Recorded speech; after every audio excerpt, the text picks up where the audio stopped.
going on, Space Monkeys? Welcome to Political Fight Club. I'm Robert Durden. We're going to continue with Dreamland. Found myself with a couple extra minutes to spare. Thought we'd do a chapter here. This is called A Criminal Case. It's on page 220. Very short chapter. And by the way, guys, you guys voted. Don't know if I said it on here. I know I said it on Rockfin. The next book we'll be reading is The Untold History of the United States by Oliver Stone and Peter Kuznick. So that big old thick one, we're going to go through it. That'll be season 3. So let's start here on page 220 of Dreamland. Southern Virginia. In August 2001, about the time Jamie Mai was discovering how many injured Washington workers were dying from painkiller overdoses and reports of widespread OxyContin abuse were circulating through Appalachia, John Brownlee took the job of U.S. Attorney for the Western District of Virginia. The office is a small one, with only 24 attorneys, but it was located near the gathering opiate storm. Brownlee had a sterling Republican Party pedigree. His father had once been a Secretary of the Army. Brownlee was in the Army Reserve and continued to perform his reservist service while U.S. Attorney. He was being mentioned as a possible future governor of Virginia or a state attorney general. Years later, after all that transpired, when Brownlee was in private practice and those possibilities were no longer being discussed, I spoke with him at some length by telephone. During his years as U.S. Attorney, he said, people were dying of overdoses across the states of Kentucky, West Virginia, Ohio, and Southern Virginia. Other prosecutors' offices were indicting notorious pill mill doctors, David Proctor among them.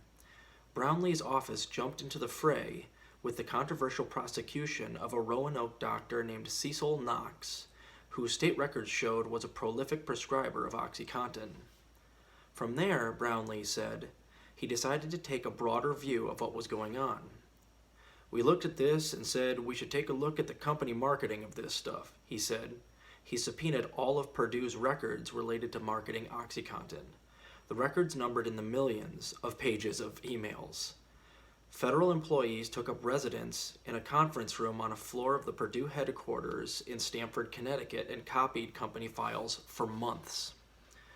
Brownlee said the records showed how the company was training salespeople to sell OxyContin as if it were non-addictive and did not provoke withdrawal symptoms. Physicians, therefore, could feel comfortable prescribing it for many kinds of pain. One of the pieces of evidence that was looked at were call notes. The company had a process in which salesmen go to a doctor, then summarize what was discussed. That went back to a central clearinghouse. Once we were able to see those, we began to see a pattern of conduct. Is this a few rogue guys, or is this more of a corporate policy? It became clear that this was more than a few rogue salesmen. They were trained to sell the drug in a way that was simply not accurate. That was some of the best evidence of misbranding. It was an extremely high percentage of sales reps in various states who were making these allegations. This was done in all 50 states. That's when you rise to corporate culpability. By the fall of 2006, John Brownlee was prepared to file a case of criminal misbranding against Purdue Pharma, the maker of OxyContin. All right. Next chapter is page 222. It's called Took Over the OxyContin Belt. Hope you're enjoying the book, guys. Keep fighting that good fight out there.